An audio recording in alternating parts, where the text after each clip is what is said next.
네, 오늘 아침에 우리에게 주시는 하나님의 은혜의 말씀은 야고보서 3장 1절에서 12절까지의 말씀입니다. 야고보서 3장 1절에서 12절까지의 말씀 교독하도록 하겠습니다. 내 형제들아, 너희는 선생된 우리가 더 큰 심판을 받을 줄 알고 선생이 많이 되지 말라. 우리가 다 실수가 많으니 만일 말에 실수가 없는 자라면 곧 온전한 사람이라 능히 온몸도 굴레 씌우리라. 우리가 말들의 입에 재갈 물리는 것은 우리에게 순종하게 하려고 그 온몸을 제어하는 것이라. 또 배를 보라. 그렇게 크고 광풍에 밀려가는 것들을 지극히 작은 키로서 사공의 뜻대로 운행하나니 이와 같이 혀도 작은 지체로 내 큰 것을 자랑하도다. 보라, 얼마나 작은 불이 얼마나 많은 나무를 태우는가. 혀는 곧 불이요 불의한 세계라. 혀는 우리 지체 중에서 온몸을 더럽히고 삶의 수레바퀴를 불사르나니 그 사르는 것이 지옥불에서 나느니라. 여러 종류의 짐승과 새와 벌레와 바다의 생물은 다 사람이 길들일 수 있고 길들여 왔거니와 혀는 능히 길들일 사람이 없나니 쉬지 아니하는 악이요 죽이는 독이 가득한 것이라. 이것으로 우리가 주 아버지를 찬송하고 또 이것으로 하나님의 형상대로 지음을 받은 사람을 저주하나니 한 입에서 찬송과 저주가 나오는도다. 내 형제들아, 이것이 마땅하지 아니하니라. 샘이 한 구멍으로 어찌 단물과 쓴물을 내겠느냐. 내 형제들아, 어찌 무화과 나무가 감람 열매를 포도나무가 무화과를 맺겠느냐. 이와 같이 짠 물이 단물을 내지 못하느니라. 아멘. 하나님의 말씀입니다. 우리 전우자분 돌아보시면서 오늘 인사 이렇게 한번 해보시죠. 건강하시고 강건하십시오.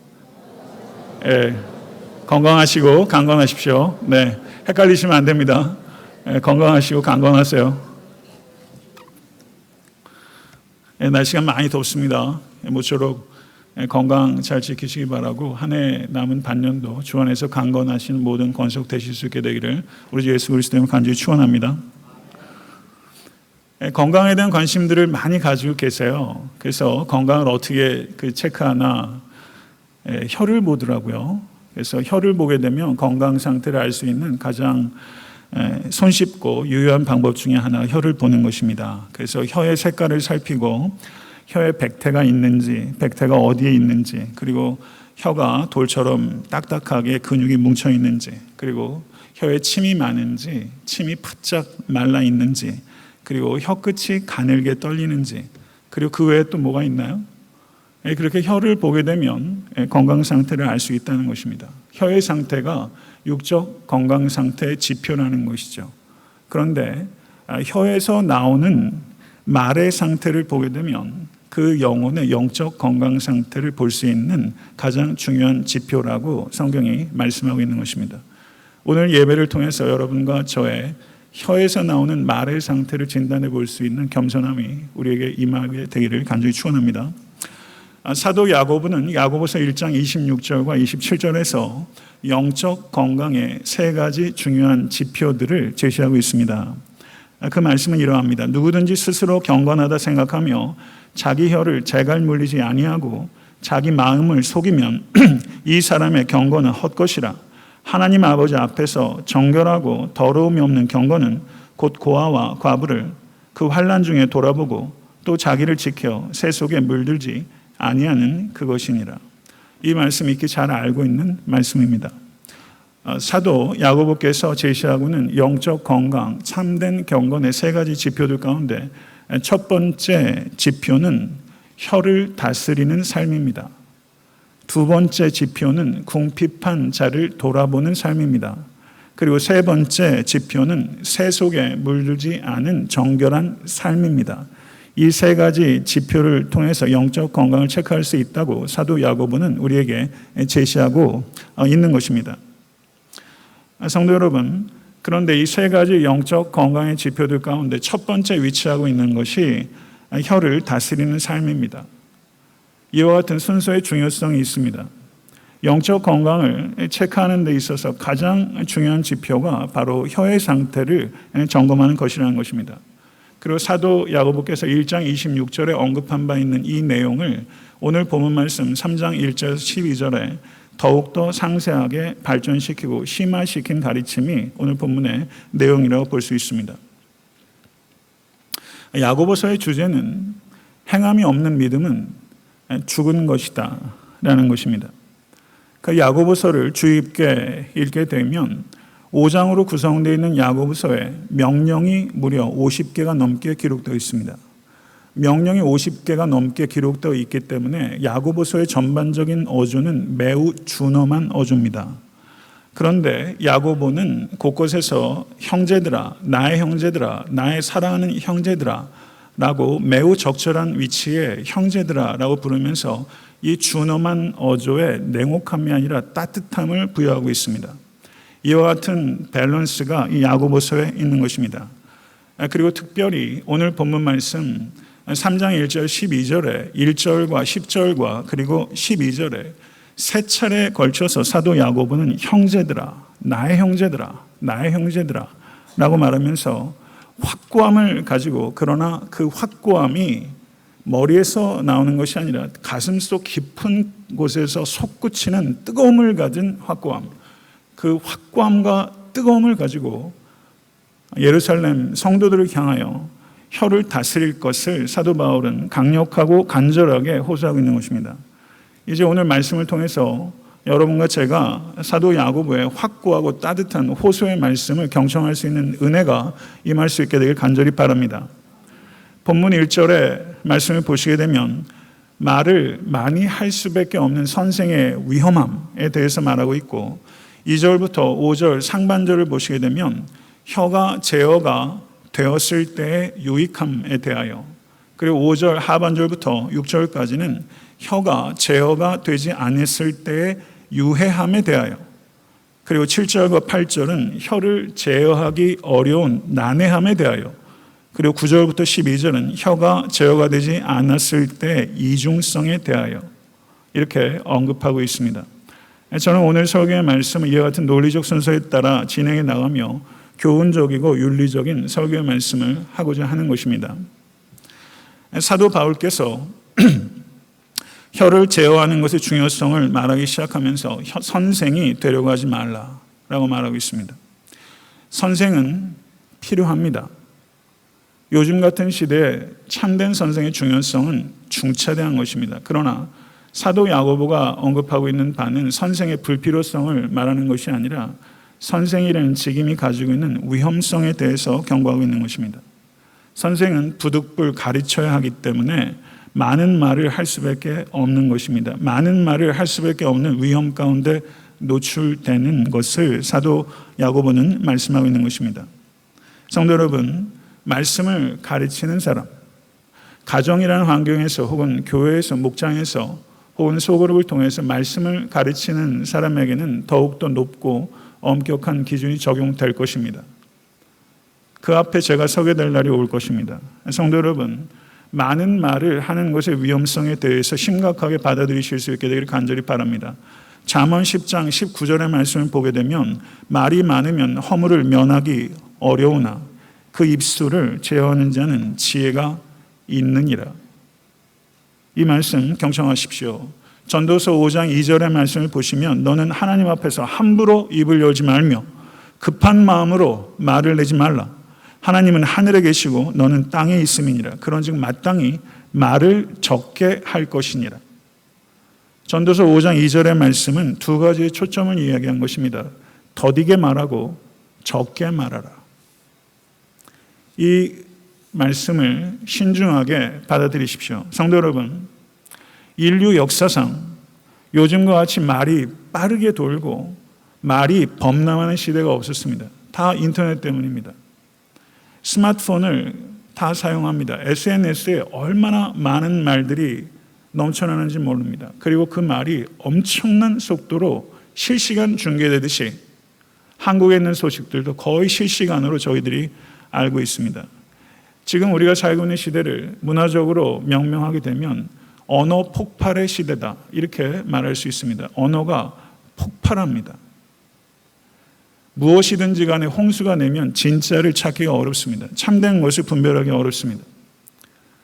우리 육신은 음식을 먹어야 삽니다. 그러나 우리의 영혼은 말을 먹습니다.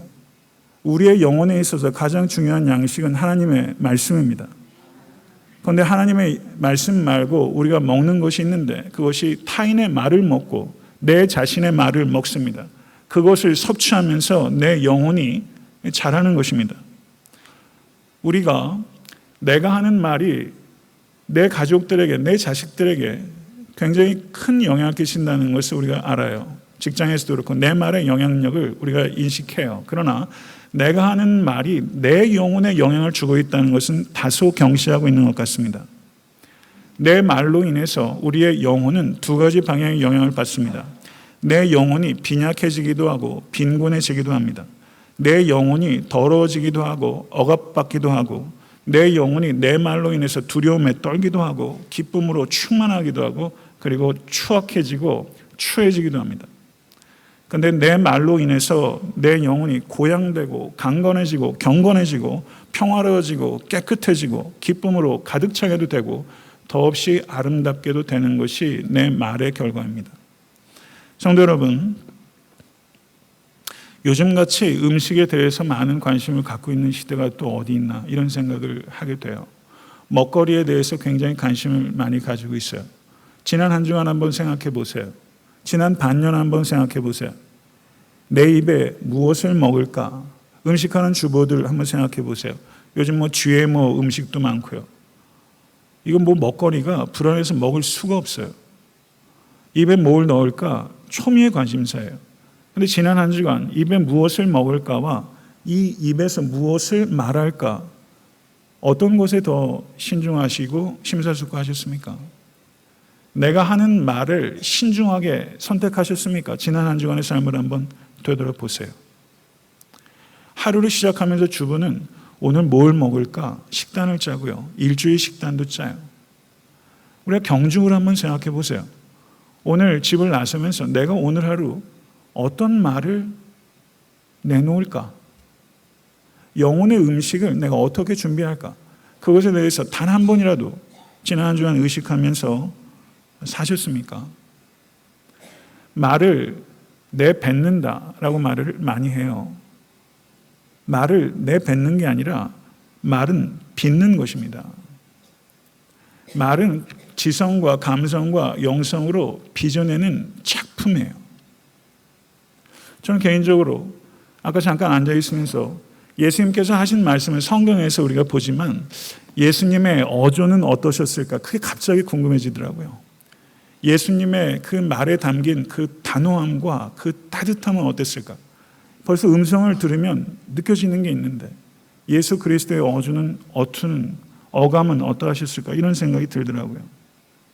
말의 내용뿐만 아니라 말을 담는 그릇도 중요한데 지난 한 주간 삶에서 내용은 그릇은 고사하고 내용조차 심사숙고하게 생각하고 결정하지 못했던 우리들의 모습들을 한번 겸손하게 한번 되돌아볼 수 있기를 바랍니다. 만약에 오늘 이 시간 내가 남은 평생 동안 내가 하는 말들을 나의 지성과 감성과 영성으로 빚어낸다는 것을 생각하고 부끄러움 없는 언어의 주인공이 되겠다고 오늘 결단할 수 있다면 성도 여러분, 여러분의 삶은 놀라운 변화와 기적을 체험하게 될 줄로 믿습니다. 성도 여러분, 제가 제 설교를 많이 들어요. 운전하면서 많이 들어요. 듣다 보면 어떨 때는 은혜들 이렇게 많이 받아요. 그런데 어떨 때는 굉장히 고통스러워요. 제 설교를 듣는 게 되게 고통스러워요. 어떨 때 고통스러웠냐면요. 왜 저렇게 말을 많이 했지? 저게 꼭 필요한 말일까? 설교를 하다 보면 감정적으로 고양될 때가 있어요. 제가 원고를 그냥 글자 그대로 읽는다고 생각해 보세요. 저도 힘들고 여러분도 아마 힘드실 거예요. 그럼 어느 순간에 그냥 하나님께 맡기고 고양돼요. 그리고 이끄시는 대로 말을 해요. 큰 흐름을 따라가지만 원고대로 읽지 않아요. 근데 고양되면서 유익이 주어질 때가 많은데 고양되면서 다소 과장되거나 다소 불필요한 말이 들어가는 것들을 피할 수가 없더라고요. 그래서 제가 설교를 들으면서 없어도 되는 말들 혹은 다소 과장하는 말들 혹은 다소 왜곡되는 말들이 드러날 때는 제가 그 설교를 듣다가 그 부분을 제가 스킵하고 넘어가요. 저한테 고통을 줘요. 말을 할 수밖에 없는데 말을 많이 하는 데서 오는 고통이 저에게 있어요. 성도 여러분, 혀를 지나치게 놀리면서 영혼의 고요함을 기대하는 것은 그거는 모순입니다. 말을 많이 하게 되면 설교자도 불필요한 말, 불분명한 말들이 이분 설교 안에도 끼어들어요. 여러분의 사적인 삶의 영역에서 말을 많이 하게 되면 그 두 가지 못 피합니다. 불필요한 말, 불분명한 말이 끼어 들어가요. 그렇게 되면 어떤 문제가 발생하냐면 내가 행동하기 불가능한 말들이 되는 거예요. 그러면 결국 불신이 쌓여요. 이게 문제예요. 다변의 문제입니다. 성도 여러분, 주변에 이렇게 있다 보면 목사님, 집사님, 장로님, 자매님, 형제님 이거 어떻게 생각하세요? 이렇게 요청받는 일들이 있어요. 근데 우리가 요청받는 일들에만 대답하지 않고 요청하지 않는 일들에 대해서도 우리가 참견하는 걸 좋아해요. 오지랖이 넓다고 그러죠. 오지랖이 넓어져요. 왜 그럴까요? 말을 보태고 싶은 충동이 굉장히 강력한 충동이에요. 어떤 사안에 대해서 요청받지도 않았는데도 왜 오지랖 넓게 말을 거기다 얘기를 할까? 그건 두 가지 배경이 있다고 생각합니다. 왜냐하면 그 문제에 대해서 내가 지식을 가지고 있다라는 지적 우월감, 두 번째는 내 존재의 중요성을 은근히 과시하고자 하는 욕구가 그 배경에 다소간에 있는 거예요. 이거는 매우 불건전한 방식으로 나는 중요한 사람이야 라는 것을 과시하려고 하는 죄된 습성이 그곳에 있을 수 있다라고 생각합니다. 돌멩이를 예전에 보석 찾기를 하다 보면 산에 올라가서 돌을 이렇게 하다 보면 거기에 뱀이 있는 경우들도 있고 그렇다고요. 내가 예상하지 못했던 곳에서 사탄이 또아리를 틀고 내가 다변하는 그곳에도 틈탈 수 있다는 것에 대해서 경계하실 수 있는 여러분과 제가 될 수 있길 간절히 바랍니다. 지난 반년 살면서 우여곡절이 많아요. 우여곡절이 많이 생기는 이유를 한번 생각해 보셔야 돼요. 왜 우여곡절이 많습니까? 내가 안 해도 되는 말들을 했을 때 우여곡절이 생겨요. 만약에 우여곡절을 피하고 싶다면 요청받지 않는 부분에 대해서 말하는 것을 삼가해 보십시오. 아마 현저하게 우여곡절을 피하실 수 있을 거예요. 이건 매우 실제적인 방법을 말씀을 드리는 것입니다. 딸과 사위가 이제 직장 생활하면서 열심히 돈을 모아가지고 새 집을 샀어요. 그 부모가 기분이 좋죠. 그래서 부모님이 열심히 돈 모아가지고 친정엄마가 딸에게 내가 너희 집 이번에 첫 집 샀으니까 내가 가구는 장만해 주겠다. 그 엄마가 얼마나 기분 좋아요. 그럼 엄마가 돈만 주고 마는 엄마가 어디 있어요? 같이 보러 다니죠. 그리고 이거 사라 저거 사라 여기다 놔라 저기다 놔라 한 10번쯤 옮겨야 제자리 찾지 않습니까? 그런데 엄마가 돈을 줬기 때문에 이런저런 이야기를 하시다 보니까 딸이 취향이 이렇게 나하고 다르구나 하는 것을 깨닫게 된 거예요. 어머니는 조금 이렇게 고상하게 앤틱한 걸 좋아하시는데 이 딸은 아주 모던하고 심플한 걸 좋아하는 거예요. 그러다 딸을 설득하다가 이게 설득이 안 되고 자꾸 언성이 높아지고 하다가 어머니께서 포기했어요. 내가 돈은 주지만 무엇을 사야 될지 어디에다 놔야 될지는 내 소관이 아니라 딸의 소관이라는 것을 받아들이는 친정어머니가 된 거예요. 이거 쉽지 않을걸요? 이것을 우리 한번 생각해 보세요. 우리가 누구한테 무엇을 줘요? 그걸 선물이라고 그래요. 그런데 선물만 가면 좋은데 선물과 함께 잔소리도 따라가요. 그럼 단서가 돼요. 그러면 그게 선물이 아니라 이 선물이 누군가를 통제하는 수단이 될 수 있다는 거예요. 이거 상당히 조심해야 되는 겁니다. 상당히 조심해야 돼요. 그리고 이렇게 이야기를 하죠. 내가 정말 이 말을까지는 하지 않으려고 했는데 그 말이 나오는 순간 이 말까지는 꼭 한다는 걸로 아셔요. 이 말까지는 하지 않으려고 했는데 그 다음에 꼭 하는 말이 I think, 내 생각을 규모 있게 말해야 될 필요가 있죠. 그런데 내 생각이 너무 많아요. 너무 많아요. 내 생각에. 성도 여러분, 내 생각에 라고 무엇인가를 말하고 싶은 강력한 충동을 느낄 때 그때 내 생각을 말하는 것이 정말 필요한지 그것에 대해서 생각하시고 가능하면 기도해 보세요. 내 생각을 말하는 것이 정말 필요한지 생각하셔야 돼요. 요청받아서 여러분께 이거 어떻게 생각하세요? 라고 누군가 물어봤을 때도 우리가 절제가 필요해요. 요청받았다고 해서 아무렇게나 얘기해도 되고 한계를 넘어도 된다는 뜻은 아니에요. 필요한 범위 내에서 간결하고 겸손하게 말하는 것을 훈련하셔야 됩니다. 요청받은 영역에조차 겸손하고 간결하게 말하기. 이게 성공의 비결 아닙니까? 이게 교회 내에서 언어 생활뿐만 아니라 여러분 직장에서 요청받은 책임 범위 내에서 간결하고 그리고 겸손하게 의견 제시해 보세요. 그 사람 성공합니다. 학벌 이런 건 들어갈 때 잠깐이에요. 들어가서 일 처리하는 거 보면 알죠.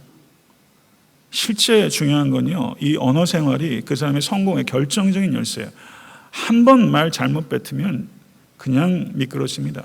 한국의 교육부서 그 고급 관료가 경향신문 신문 기자들 앞에서 놓고 술 먹고서 한국의 이 하이어라키, 이 계급 사회가 정착돼야 된다고 말하면서 운운했던 이야기들이 얼마나 어리석은지 몰라요. 말 한 번 잘못해가지고 평생 쌓은 거 도루묵인데요. 그 말이 말실수일까?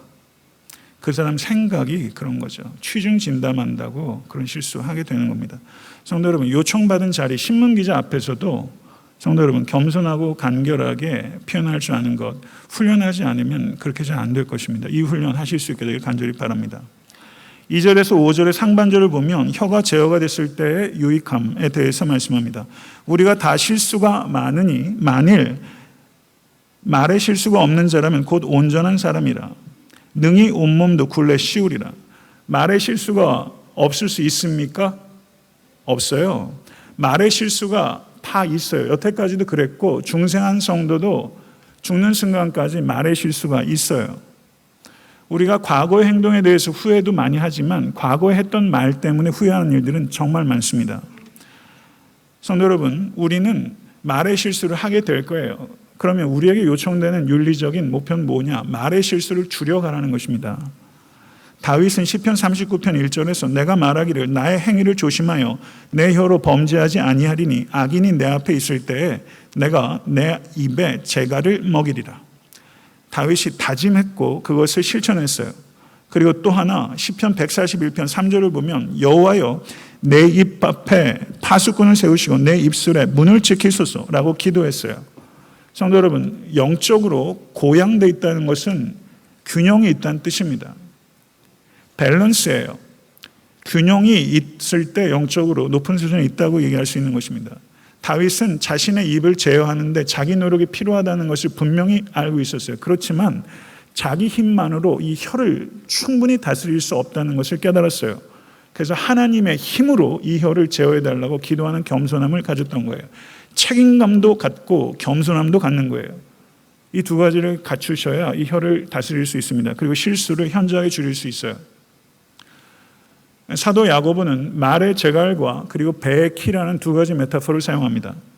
말의 무게가 많은 경우에는 1.7톤까지 나간대요. 그런데 1.7톤의 말이 재갈을 움직임에 따라서 움직여요. 배가요, 큰 배는 어마어마합니다. 축구장 몇 개가 들어가요. 그런데 그 배를 움직이는 키는 굉장히 작아요. 이것을 이야기하면서 삶의 주변을 통해서 영적 진리를 지금 사도 야고보가 말하면서 이 혀가 꼭 그렇다는 것이죠. 혀가 방향을 결정한다는 거예요. 인생의 방향이 혀에 있어요. 이게 하나님의 말씀이에요. 중차대한 문제입니다. 이게 단순하게 영적인 영역에만 있는 게 아니라 여러분의 삶의 모든 영역의 방향성을 결정하는 게 이 혀에 있어요. 그런데 이 혀의 중요성을 우리가 너무 모르고 말을 너무나 치명적이고 극단적으로 하는 경우가 많단 말이죠. 이것을 우리가 깊이 생각해야 됩니다. 말에 실수가 없었던 지상을 걸으셨던 인간은 단 한 분이에요. 우리 주 예수 그리스도입니다. 예수께서 혀를 온전하게 다스린 완벽한 그리고 유일한 모범이세요. 예수 그리스도께서 여러분에게 주시는, 저에게 주시는 모범은 세 가지입니다. 무엇을 말해야 하는지, 어떻게 말해야 하는지, 언제 말해야 하는지. 이 세 가지에 있어서 예수 그리스도께서 완벽하고 유일한 모범이셨어요. 무엇을 말해야 하는지, 어떻게 말해야 하는지, 언제 말해야 하는지. 내가 자의로 말한 것이 아니요 나를 보내신 아버지께서 나의 말할 것과 이를 것을 친히 명령하여 주셨으니. 이건 예수 그리스도께서 자신의 언어 생활에 대해서 말씀하신 거예요. 그런데 요한복음 7장을 보면 재미난 구절이 등장합니다. 예수 그리스도를 잡으러 갔던 하속들이 예수를 잡지 않고 돌아옵니다. 그리고 자기를 파송했던 사람들에게 얘기를 해요. 뭐라고 말하냐면 그 사람이 말하는 것처럼 말한 사람은 이때까지 없었나이다. 예수를 잡으러 갔던 사람의 평가예요. 그 사람이 말하는 것처럼 말한 사람은 이때까지 없었나이다. 이건 예수 그리스도께서 가르치신 내용이 경이로운 서기관과 같지 않았던 그 내용에 대한 놀람도 있지만 예수 그리스도께서 말하는 그 모든 것들을 다 포괄하는 것이라 생각됩니다. 그 사람처럼 말하는 사람은 여태까지 없었나이다. 성도 여러분, 오늘 이 시간 여러분과 저는 신중하게 생각해야 됩니다. 우리가 언어 생활하는 데 있어서 성도 여러분, 하나님께서 말씀을 주신 것은 우리의 지식을 자극하기 위한 게 목적이 아닙니다. 우리는 지적인 크리스천이 되어야 되지만 지식 자체가 목적이 아니에요. 하나님께서 말씀을 주신 것은 우리의 순종입니다. 그러면 우리의 순종이 이루어져야 될 가장 중요한 영역이 무엇인가? 혀의 순종이에요. 혀의 순종이에요. 그런데 그 부분을 간과하고 있어요. 성도 여러분, 예수님의 말씀의 내용과 그 말을 전달하는 방식과 그리고 그 말을 하시는 때 이 모든 것들이 여러분과 제가 부단하게 그리고 평생도록 본받아야 될 모범입니다. 사랑하는 성도 여러분, 예수 그리스도께서 원하시는 존재가 되기를 원하십니까? 예수 그리스도께서 원하시는 삶을 살기를 원하십니까? 정말 원하세요? 예수 그리스도께서 원하시는 존재가 되기를 원하고 예수 그리스도께서 원하시는 삶을 살기를 원하신다면 그게 어디에서부터 시작되는가? 예수 그리스도께서 원하시는 말을 해야 합니다. 거기에서 출발되는 거예요. 그래야 그 뒤에 것들이 이루어지는 거예요. 성도 여러분, 참된 경건, 영적 건강의 증거가 바로 이 말에 있다고 이야기를 하고 있습니다. 성숙한 말. 그러면 참된 성도의 영적 건강의 증거일 뿐만 아니라 영적 건강의 수단 역시 언어예요. 언어를 어떻게 사용하나 하는 것이 여러분의 영적 건강을 증진시킨다는 것을 기억하십시오. 다른 사람들과 비교해서 여러분들은 어떤 사람이세요? 저도 가끔 집사람한테 내가 그래도 괜찮은 남편 아니야? 이런 얘기하면 웃어요. 예. 긍정하는 뜻이라 저는 생각합니다. 아닌 게 아니라 괜찮은 사람이지? 라고 묻는 경우가 있죠. 여러 가지 의도가 있을 수 있죠. 괜찮은 사람이지. 그런데 여러분 조금 생각을 해보자는 거예요. 내가 말을 하는 수준을 그래도 나는 괜찮은 수준이야. 다른 사람들에 비해서 내 언어 생활은 괜찮은 수준이야. 여기에 만족해서는 안 된다는 거예요. 다소 교양이 있어 보이고 다소 지적으로 보이고 다소 말투도 인토네이션도 좋고 그래서 목소리도 좋고 이런 정도가 아니라 그냥 괜찮은 수준이 아니라 온전한 수준을 목적으로 하는 탁월한 수준이 여러분과 저의 목표가 되어야 됩니다. 예수 그리스도의 온전한 수준은 이 땅에서 이룰 수 있는 수준이 아니에요. 그런데 왜 온전한 수준을 우리에게 제시하는가? 내가 너희를 사랑한 것 같이 너희도 서로 사랑하라. 우리가 그렇게 사랑할 수 없어요. 그거는 이 땅에서 가능성을 얘기하는 게 아니에요. 이 땅의 목표를 얘기하는 거예요. 예수 그리스도의 온전한 언어 생활은 우리의 목표예요. 그걸 목표로 할 때 우리는 괜찮은 수준에 만족할 수 없습니다. 우리의 언어 생활은 탁월한 수준에 가야 됩니다. 이것을 목표로 삼으실 수 있는 여러분과 제가 될 수 있게 간절히 축원합니다. 그래야 그 일을 위해서 기도할 수 있고 그 일을 위해서 씨름할 수 있어요. 이걸 목표로 삼지 않으면 기도도 안 하게 되고 씨름도 안 하게 돼요. 그러면 그저 그런 수준, 툭하면 실수하는 수준, 그건 벗어나지 못합니다. 5절 하반절에서 6절을 보게 되면 혀가 제어가 되지 않았을 때 유해함을 얘기하면서 보라 얼마나 작은 불이 얼마나 많은 나무를 태우는가. 혀는 곧 불이요 불의의 세계라. 혀는 우리 지체 중에서 온몸을 더럽히고 삶의 수레바퀴를 불사르나니 그 사르는 것이 지옥불에서 나느니라. 삶의 수레바퀴, 다소 문학적인 표현이죠. 혀가 마귀가 가장 손쉽게 사용하는 도구가 혀입니다. 마귀가 가장 손쉽게 사용하는 도구, 영적 전쟁의 가장 중요한 배틀필드가 혀예요. 이걸 아셔야 돼요. 입술에서 죄가 들어오고 나갑니다. in and out예요. 입술에서 죄가 들어오고 이 관문의 파수꾼을 강력하고 민감한 파수꾼을 입술에 세우셔야 됩니다. 그렇지 않으면 이 입술이 내 온몸을 더럽히고 내 삶의 수레바퀴를 불태우고 공동체에 지옥의 불을 붙이는 거예요. 이게 사도 야고보께서 말한 폐해를 세 가지로 언급하고 있는 것입니다.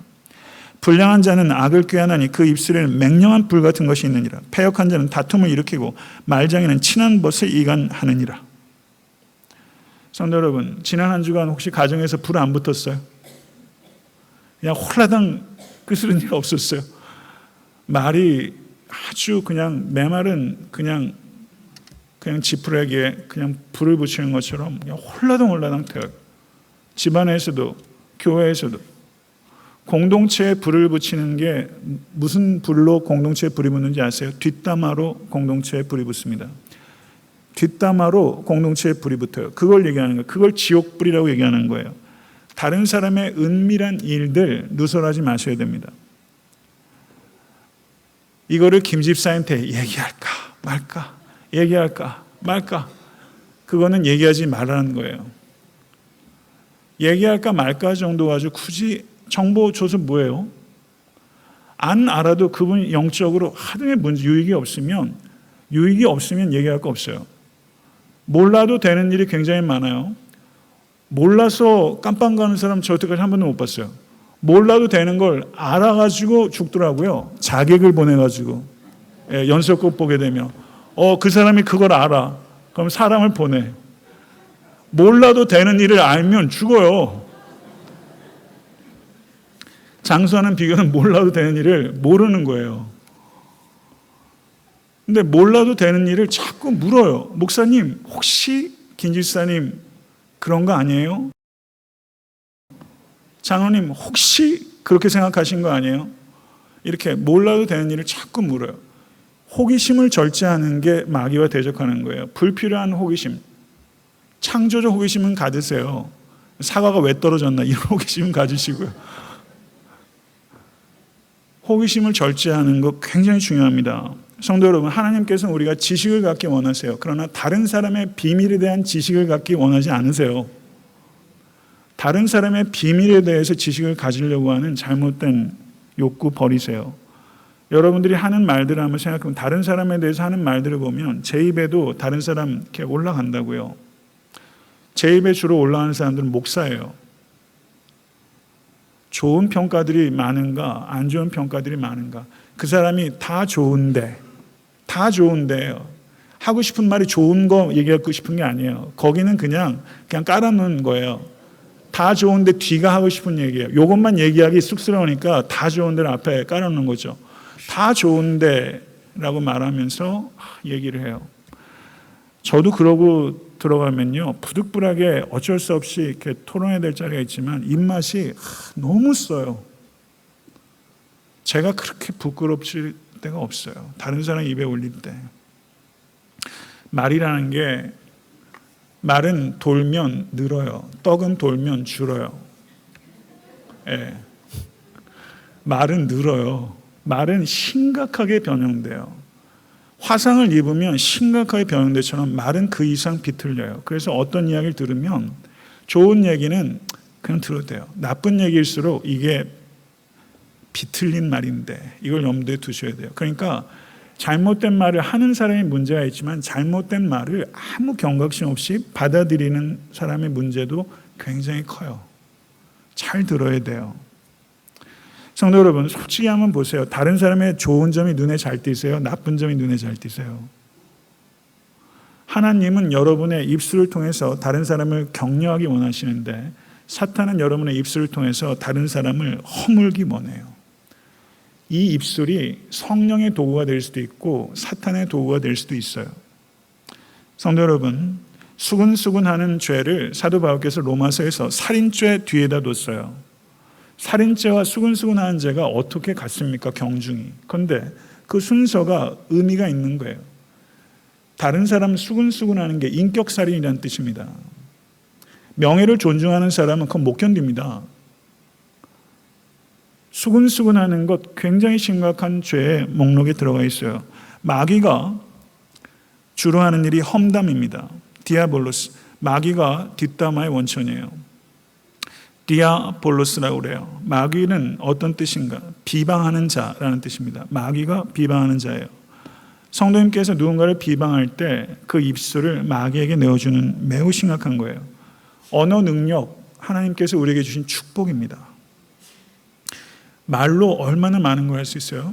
말로 추상적인 것을 개념화할 수 있고, 지식을 전달할 수 있고, 격려할 수 있고, 아름다움을 예찬할 수도 있고요. 말을 통해서 논리 정연하게 질서를 세울 수도 있고요. 말은 축복이에요.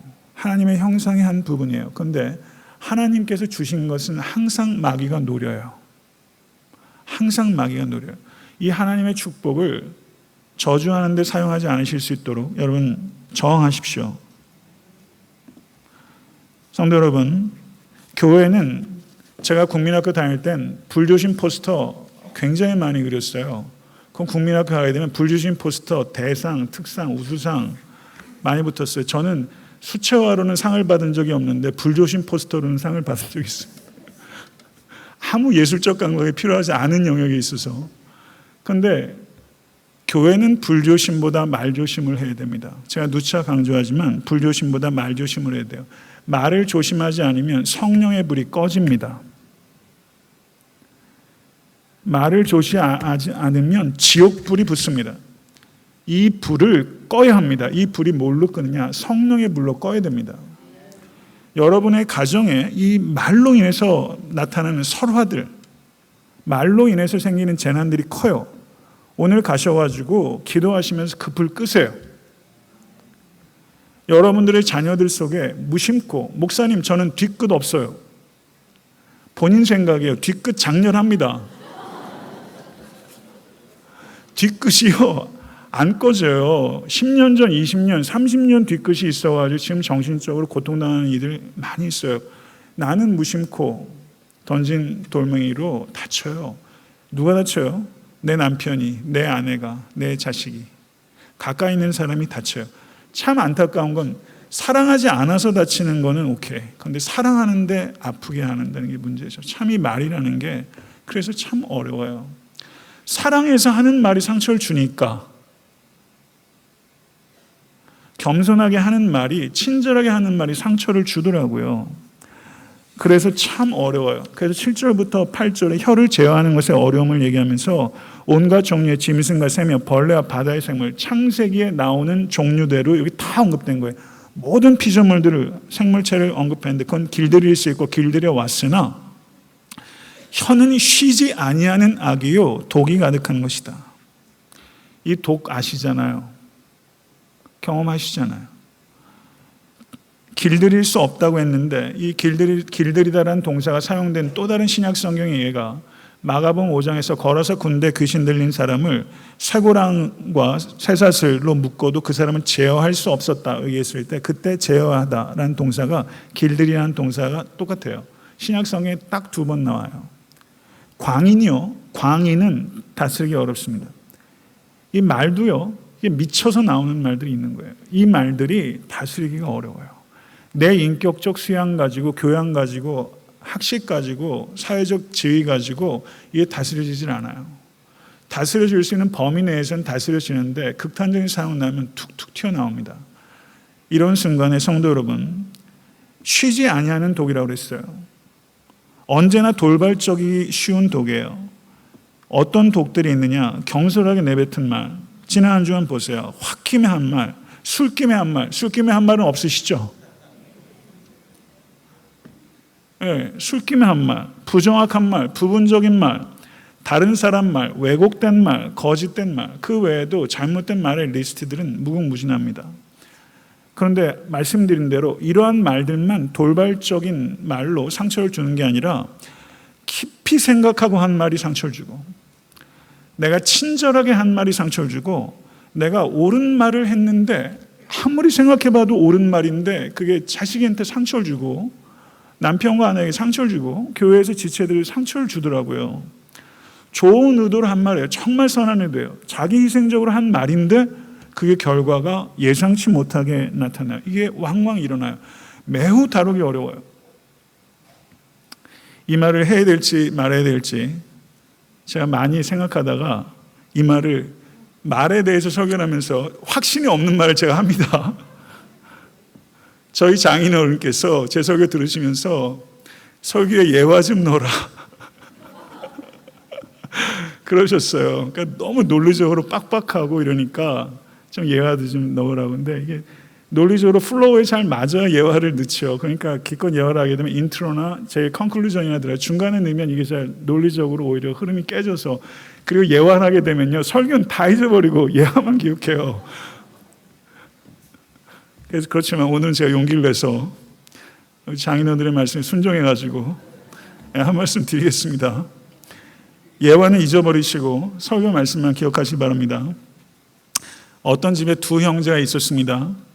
두 형제 아버지가 갑자기 쓰러지셨어요. 그러다 보니까 큰아들이 아버지를 아무리 깨워도 여전히 아버지의 의식이 돌아오질 않았어요. 그러자 큰아들이 너무 다급해져서 동생을 채근합니다. 빨리 가서 의사 선생님 모셔와라.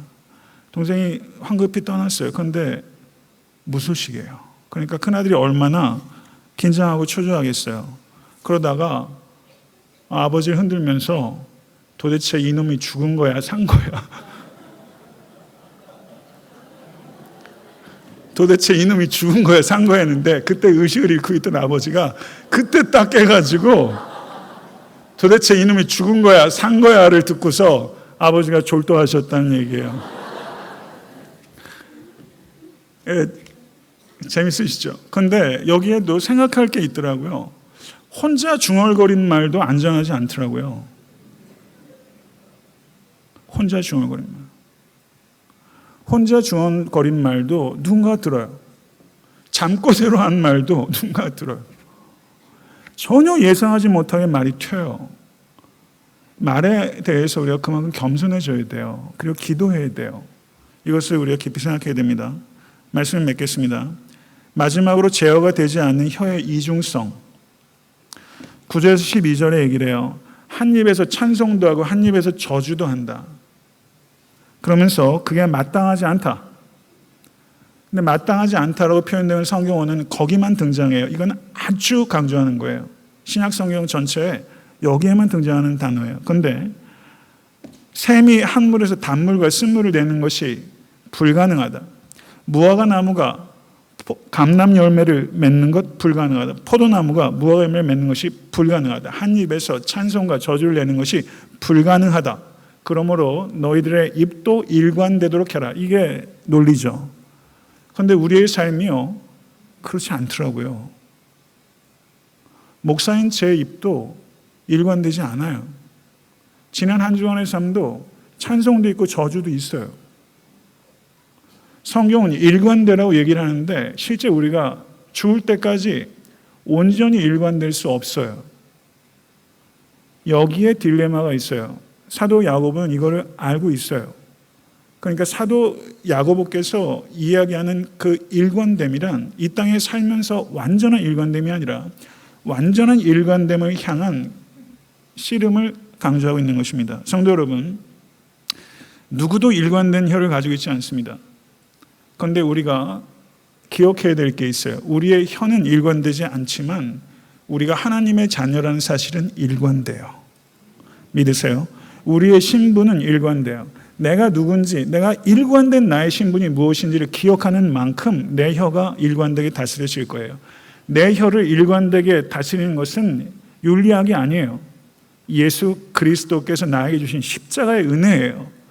그 은혜 때문에 내가 떠나도 나를 떠나지 아니하시고 내가 버려도 나를 버리지 아니하시는 그 사랑이 예수 그리스도의 십자가 위에서 증거가 됐죠. 이 십자가의 언어를 내가 깨닫는 순간 내 입술의 일관성을 갖게 되는 거예요. 내 의지가 아니라 십자가의 은혜로 그만큼 일관되질 거예요. 그래서 모쪼록 이제 하반기예요. 한 해도 하반기고 인생에도 반평생도 지나가는 거고요. 인생의 스테이지 어디에 계신지 각자를 되돌아보시고요. 우리의 언어 생활이 바뀌어야 됩니다. 모쪼록 여호와 하나님을 찬양하고 그리고 하나님의 형상대로 지음받은 사람을 축복하는 일관된 혀가 되시기 위해서 기도하시고 성령님을 의지하시고 또한 부단히 노력하셔서 모쪼록 온전의 수준을 향한 탁월한 수준에 도달하실 수 있는 모든 권속 되실 수 있게 되기를 우리 주 예수 그리스도 이름으로 간절히 축원합니다. 기도하겠습니다. 존귀하신 주님, 지난 한 주간, 지난 단년 동안, 지난 세월 동안 예수를 믿어 중생하였음에도 불구하고 하나님, 우리 사랑하는 모든 권속과 그리고 설교자인 저조차 언어의 슬기로운 주인이 되지 못하고 하나님의 축복의 도구인 입술을 함부로 사용하로 말미암아 아버지 하나님, 마귀의 도구로 전락시키는 죄를 많이 범했습니다. 아버지 하나님, 오늘 이 말씀을 통해서 우리 사랑하는 권속들이 아버지 언어 생활이 새로워질 수 있도록 도와주시기를 원합니다. 입술에 파수꾼을 세워주시고 성령을 의지하여 아버지 우리의 언어 생활을 다스릴 수 있도록 주여 인도하여 주시고, 아버지 하나님, 불필요한 말들, 적절하지 못한 말들, 과도한 말들, 자기 과시적인 말들, 부분적인 말들, 폄하하는 말들, 부정확한 말들, 필요하지 않은 말들, 아버지 하나님 다 내려놓을 수 있도록 인도해 주시고, 하나님께서 원하시는 말, 그 말 우리가 할 수 있도록, 결단할 수 있도록 인도해 주시옵소서. 특별히 가정에서 언어로 말미암아 상처였던 부부관계, 언어로 말미암아 상처였던 아버지 부모와 자식들 관계, 그리고 직장에서의 관계, 또 목장과 성도들 간의 관계, 아버지 하나님 주여 우리가 겸손할 수 있도록 도와주시고, 사과할 줄 아는 언어를 배울 수 있도록 주여 인도해 주시고, 겸손하게 자기 한계를 용납할 줄 아는 그런 차분함을 갖는 우리 모두가 될 수 있도록 인도해 주시옵소서. 오늘 예배 이후로 아버지 하나님 정말 슬기로운 언어의 주인이 다 될 수 있기를 원합니다.